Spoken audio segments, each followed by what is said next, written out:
Good morning, good afternoon, dear audience. My name is Tobias Hartmann. I'm product manager for reference data here in Market Data and Service, Deutsche Börse. And I'm very proud to present to you Mr. Christopher Head, who is the partner manager for the ISS ESG data. Welcome to Christopher. Hi, Tobias. Very good to be here. So let me keep the first question short. First, Christopher, please, could you introduce to our audience who is Institutional Shareholder Service, also known as ISS? Yes, very happy to, Tobias. And thank you. Sorry, there's just a bit of echo that is coming through on my mic. Okay, thank you. Great to be here. London is the answer for where I am at the moment.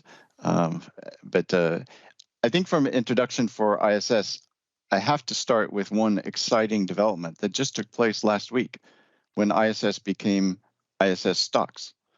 So Stocks and DAX is well-known global providers of benchmark and custom indices. And we're very excited about the opportunities to provide our combined services to our clients. So the index business of Stocks will sit next to the current business units of ISS, demonstrated on the slide here. The three business units on the left represent our focus on investment stewardship.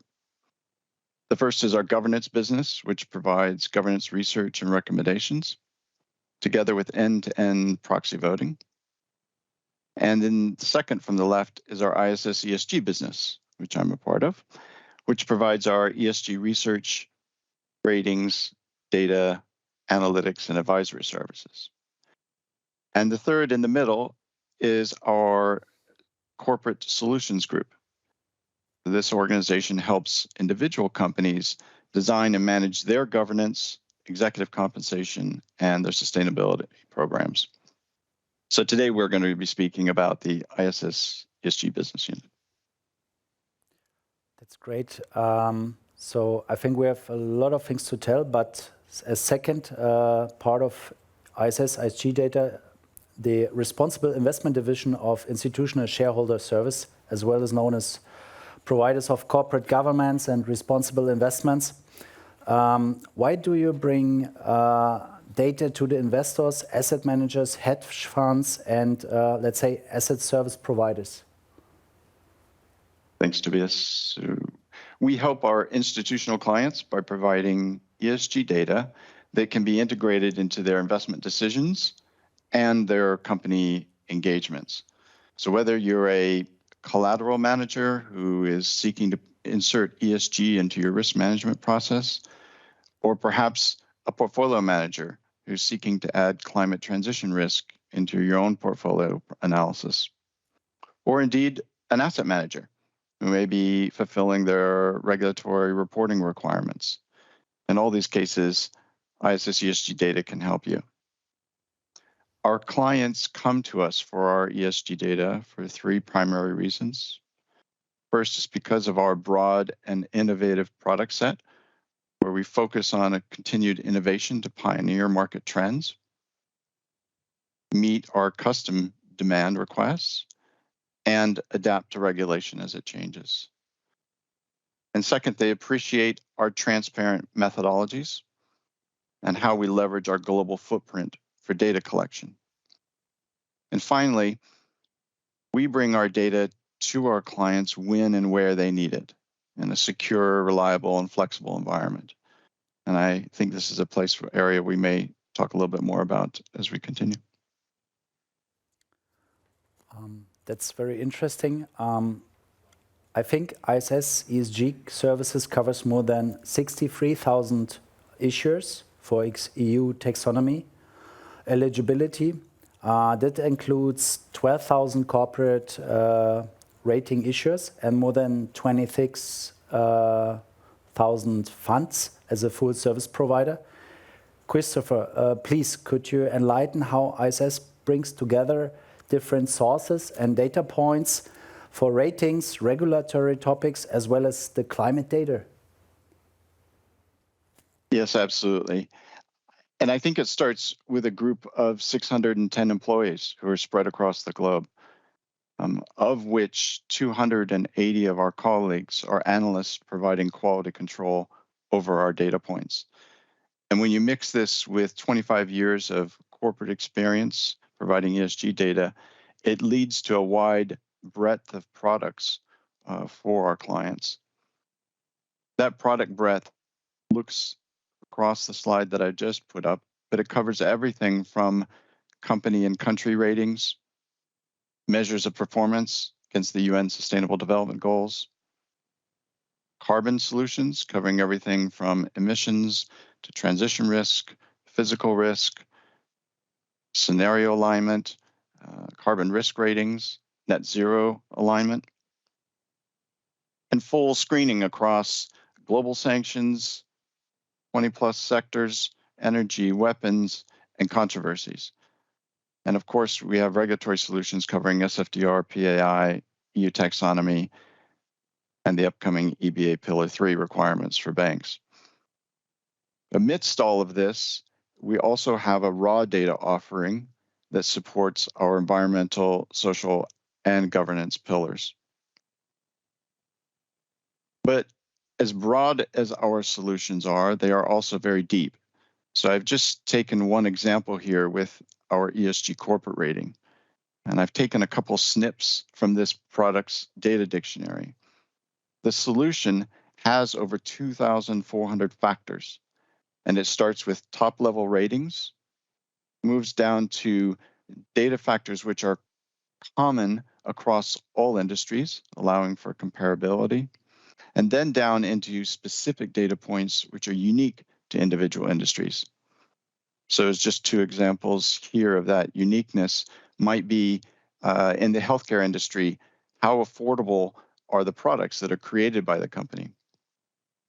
Or in the medical care manufacturers, what are the quality failures with their products?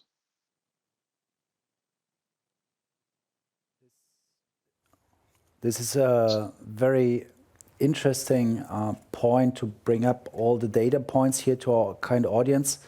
So I assume one of the standard questions you have to deal with is transparency on your ESG data. How much insights do you provide to data consumers on how ESG data are captured, let's say as flag or score, Christopher? Yes, that's a good question and a regular part of our discussions. I mean, many of our customers enjoy our ratings and rankings, but they also want to see the underlying data that's making up these ratings, especially if they're a hedge fund or a quant investment manager. And I mentioned earlier the capture of corporate rating data at the top level, common industry level, and then industry-specific level. Our ESG raw data is most often used with topics that are common across industry level, allowing for comparability. And here the range of topics is significant, as demonstrated on the slide. And perhaps I can bring this to life a little bit with a working example. On this next slide, I've shown a tool that we offer to our clients and analysts who want to look at our raw data. So this is a tool that's summarizing the metadata of the file rather than the actual data itself. And in this example, analysts might start on the left-hand side of this page, focused on environmental data. And they may want to see what climate change data they can work with. And so they would select the climate change category, and that would narrow it to about 126 of the 313 factors. And this is further divided into mitigation, metrics, and targets. And so if they've narrowed down their selection to climate metrics and targets, they'll have on the right the 89 factors that they can work with, most of which are quantitative and some are which are disclosure related. And I'll just show a second example here is perhaps this analyst is seeking to better compare a different topic like labor relations across the companies in their portfolio. So in this scenario there on the right, they might start selecting with their social data points and then move down into labor, health and safety, and follow this even further into the labor relations area. And this would provide the analysts with 19 specific data points to perform their evaluation. And I should mention that each of these data points comes with a mirror data point, which is the exact public source location of the data for each company. Wow, that's quite a depth. The next question is with the transfer mechanism. So which transfer mechanism are offered by Institutional Shareholder Service to our clients? And the second question, Christopher, please, how is the cloud technology affected transfer options you do offer as of today? Another two good topics. So I mentioned ISS ESG prioritizes delivering our data to our clients when and where they need it. And in addition to our web interface, which we call Data Desk, and offers our data, of course, and adds news flow, screening tools, portfolio reporting, and complex portfolio analytics. We also offer that data through API. So through API, they can get the same data, the same portfolio calculations, and the same PDF reports. Additionally, then, we take that data and we deliver that data either through flat files or through cloud delivery directly to our clients and to our partners on behalf of our common clients, which is the model that we're discussing here today. Your question about cloud technology is an excellent one. When we are delivering data to our clients and partners, we offer it through flat files, through SFTP, or cloud delivery through Snowflake. And I know that the benefits of cloud technology depends on where you are in the delivery chain. So if you're the end recipient, then a migration to the cloud environment has helped you replace your fixed cost structures with volume-based arrangements and pay for your data use as you need it. So it's very important for data providers and partners like Market Data and Services to deliver that data to our clients in this form. I will bring up a slide just to show some further detail in this context. When we do deliver through cloud structure, it changes the structure of the data tables, as I've shown here in this slide. So this is a data sample from the same ESG Corporate Ratings product that we've been using here today. The flat file on the top will have 2,400 columns across, and for this product, 13,000 rows down. But when you move into a cloud environment, there are very few columns. On the example at the bottom of the page, here only 4. There are many, many more rows. I think our Snowflake table for this product is 30 million rows deep. So why do we do this? When we're using flat files to share information with large amounts of data, we cannot change that table structure very quickly, even when our products are innovating to adapt to a changing regulatory environment. Primarily because every client and partner has a different process for taking in these files, and some of those processes are extremely structured. For the file recipients, changes can require weeks and months of planning on their end, and it therefore requires 3-month lead time notices of communications on our end, even before the changes are implemented in the data files. However, in the narrow cloud table structure, our clients and partners consume that data through queries, which are not dependent on the file column structure. So adding new factors to a product simply creates more rows in the table.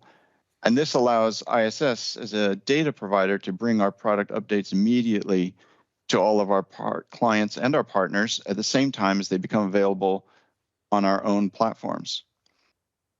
Unfortunately, in today's market, many large reference supplier partners who are promoting cloud delivery to our common clients are still actually consuming the data from ISS in flat files.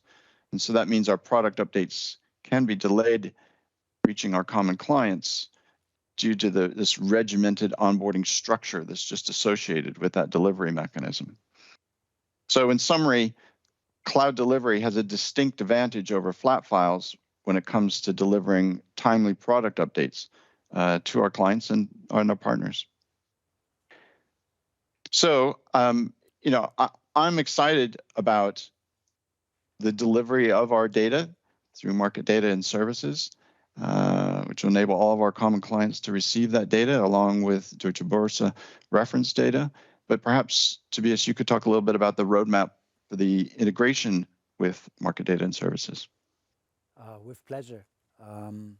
So to keep a long story short, we will start in different phases to integrate the ISS ESG data, so the raw data file parts of you have seen in the last table before, and into different areas within our tools.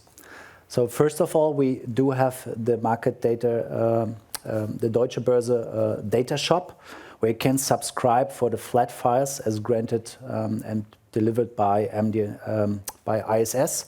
So it means you can enjoy the raw data and certain file types. So we will start there with at least, I think, a dozen files, right, Christopher?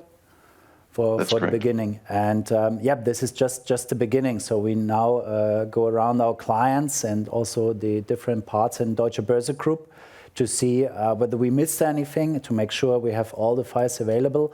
And I'm very proud that we have already a slot for the delivery in the data shop for Q2. So hopefully we will be able to present the first delivery options during, let's say, in the end of the first half next year, hopefully. And then typically you would license them with our partners in ISS, and market data and services will become the agent to deliver these kind of data. That's a very common model. Due to the high demand of ESG data, I can also tell you for internal purposes, parts of Deutsche Börse Group, especially within our custody activity, we have also need for ESG data. So there is parts of the integration of the raw data set already ongoing, and we are positive to forecast that by end of this quarter, beginning next quarter, those data will be available and integrated within our new reference data hub, which is a big database, let's say in the modern cloud technology environment, which allow a natural person to search for these data points, first within the group, but in a later stage we also will make this available to external customers and clients. Of course, when those data sets are listed in the Deutsche Börse data shop, maybe you have enjoyed the first session today with my esteemed colleague Sven about the future marketplace and the cooperation we plan with Google. Then, of course, when the data shop is moving there, also in this cloud environment, these data files will be available, right? So there you see here the circle is coming together, the loose ends. And the last point, of course, I mean, I don't tell you too much when I say that, for example, our colleagues within the Eurex, they deal as of today with baskets where they have allow like collateralization for a repo transaction. So, take it like a deposit equivalent or so. Then you have certain requirements. And it's not only the rating anymore what counts. For a few of the funds, it's also important to have the right green collateral. Because if you're a green fund, you're maybe not interested in getting a bond from Shell or somewhere else, probably. Or let's say oil manufacturer, depends on the case. However, we are thrilled that in future, potentially also there's a chance to have a cooperation with ISS to get also their data on issue level and to these colleagues.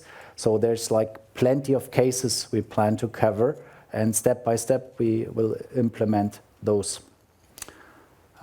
So that's about integrating the ISS ESG data into our tools and making them available among the group. So one more question from my side, Christopher. Deutsche Börse will offer different ISS ESG data sets in future. Some data, and that's great, will be free of charge, or let's say will be without charge, so to say. Could you provide us some examples on what to expect, please, on the last 4 minutes we have? Yes, Tobias. So to start with, we're excited to offer 11 high-level ESG rating data points through the Market Data and Services web user interfaces without charge to all Market Data Services customers. So this includes some data points that are at issuer or company level, such as our overall ESG rating, and some data points for funds, such as our fund ESG performance score and our fund rating stars. The slide in front of you is a snip from our own ISS ESG gateway, where we also offer access to these data points today. And it's just provided here as a sample visual of how this data could be represented in the web environment. From there, as Tobias mentioned, we'll start delivery of our products in phases. The first phase plans to onboard the 14 products highlighted here in yellow, which includes everything from ESG ratings and rankings, our SDG impact rating, a number of climate products, screening and controversies, and our ESG raw data. So just to wrap up, MD&S clients who already have a license for the ISS ESG data can simply contact their ISS representative to start that entitlement process. And if you are a customer of Market Data and Services, if you're not yet using ISS ESG data, we'd be delighted to trial that data for you. So please just reach out to your Deutsche Börse contact who can make the introduction to ISS. That's a great piece of information. So let's see, in the round, in the audience, is there someone who would like to pass a question towards Christopher?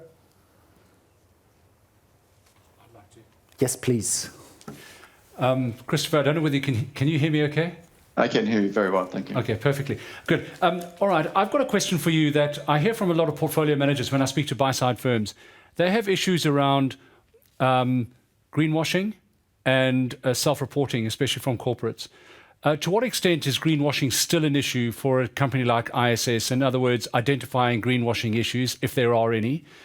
Second part of that question is, do you believe greenwashing issues have largely been addressed and are no longer an issue for, let's say, asset managers right now? And then also, to what extent is the self-reporting phenomenon, has that been kind of sorted out in the sense that there's a vested interest in what corporates report, right? And their ability to self-report also influences their ability to to greenwash, for want of a better term. So to what extent are those issues that you're seeing from ISS?